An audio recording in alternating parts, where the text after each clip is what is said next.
তো রোজের তো মাছ মাংস দেখাই, আজকে ভাবলাম তোমাদের সঙ্গে একটা মিষ্টি শেয়ার করি। তো আমি এটা কি মিষ্টি বানাচ্ছি তোমরা আমাকে কমেন্ট বক্সে লিখে জানাবে যে আমি কি মিষ্টি বানালাম, কেমন। তো চলো মিষ্টি বানাবার জন্য আমি তৈরি হয়ে যাই। তো দেখো কড়াতে আমি গরম এলাচ দিয়ে দিয়েছি, ঠিক আছে। তো এবারে আমি ছানা এনেছি, এই ছানাটা এলাচের মধ্যে দিয়ে দিলাম, দিয়ে আমি একটু চিনি দেবো।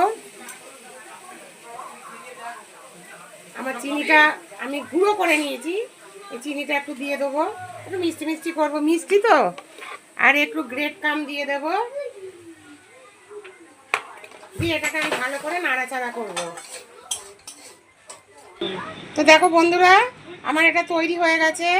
আমি এবারে এরকম লম্বা লম্বা সাইজে এই যে বানিয়ে নিলাম, নিয়ে আর দেখো এখানে আমি দুধ নিয়ে নিয়েছি, এখানে আমি আমুল দুধ 4 চামচ নিয়ে নিয়েছি। এই আমুল দুধে এটাকে এরকম করে মিশিয়ে নেব।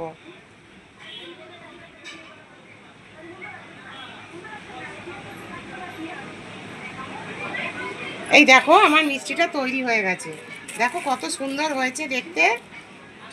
সন্ধ্যাবেলা কম খরচায় কম টাইমে আর এই এত সুন্দর একটা মিষ্টি কাউকে যদি তোমরা দাও, কেউ বলবে না যে এটা বাড়িতে বানানো, কেমন বলবে দোকানের বানানো।